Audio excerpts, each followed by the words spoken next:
Hello everybody, and welcome again to the North Pole. It's that time of year again and we're all getting busy for Christmas. Santa and his elves are rushing around trying to make sure that they have lots of presents for everyone.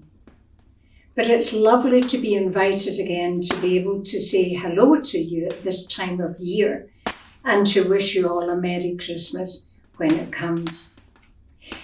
Santa asked me to mention that he had received a letter a few weeks ago, and the letter comes from a Dr. Stephen Drysdale.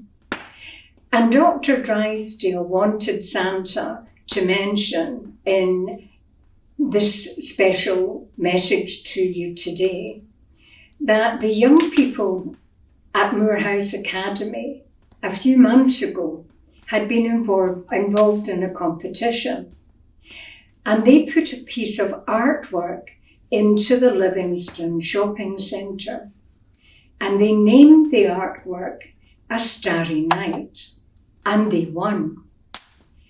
And they were presented with a huge nutcracker, which they have on display in their offices. And the nutcracker looks a bit like this. And when I saw the letter and I read its contents, I thought to myself, that reminds me of a story that I used to tell the children many years ago. And the story about the nutcracker, I would like to tell you the background to it.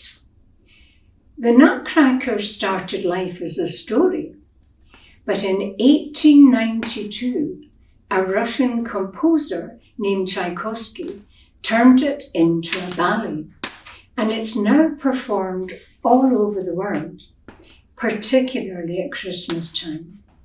And I would like to tell you that story today. It was Christmas Eve, and the world was covered in a crisp blanket of snow. Everything was dazzling white, except for the golden light that spilled out from Clara's house. Inside, there was a party in full swing, and Clara stared out of the window. She was waiting for something magical to happen. Suddenly, the door burst open. "Merry Christmas, Clara! Merry Christmas!" It was her godfather. "I've brought you a wonderful present," he said. "What can it be?" wondered Clara, as she lay in bed that night. She was so excited, she couldn't wait to find out. In the morning, Clara ran down the stairs. She ripped off the wrapping paper, and inside was a nutcracker toy. Clara hugged him tight. Then, with a yawn, she curled up under the Christmas tree, and soon she was fast asleep. Dong, dong, the clock struck midnight. Clara woke up with a start. There was a great whooshing sound. The Christmas tree was rising up above her. "What's happening?" "Hello, Clara," whispered a voice from behind her.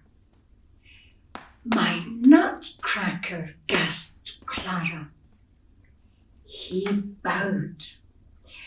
"I'm the Nutcracker Prince," he said, "and I've come to protect you. The kitchen mice are plotting to kidnap you." He blew sharply on his whistle, and 6 soldiers marched out of the toy box. They were just in time because the kitchen mice stormed out of the shadows. "Ready, aim, fire!" The soldiers struck them down with lumps of cheese and sprayed them all with water. "Cheese! Help! Is cheese the best that you can do?" jeered an evil voice. And it was the Mouse King. He whipped out his sword and he lunged at the Nutcracker prince. Clang! Crash went their swords. "I must help," thought Clara, and she took off her slipper and she threw it. Whee! It went. It whizzed through the air and it knocked the king out cold. "You were brilliant," said the Nutcracker prince. "Now we must celebrate."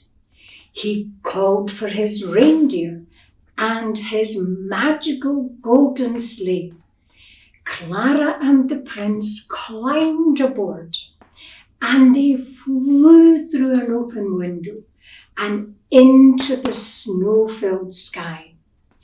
The reindeer rode through the night, and far below, Clara could see lollipop trees and marshmallow flowers. "Welcome to the land of sweets," announced the prince. They rode up to the marzipan castle, and it was all decorated with every kind of treat. "I'm so glad you've come," said a dazzling fairy as she danced out to greet them. "I'm the sugar plum fairy. Come inside and eat." Clara and the prince sat down to a wonderful feast of cookies and cakes and candy swirls. Then they watched the dances from around the world. Spinning Spanish dancers clipped their castanets. Arabian princesses swirled. Chinese tea dancers whirled.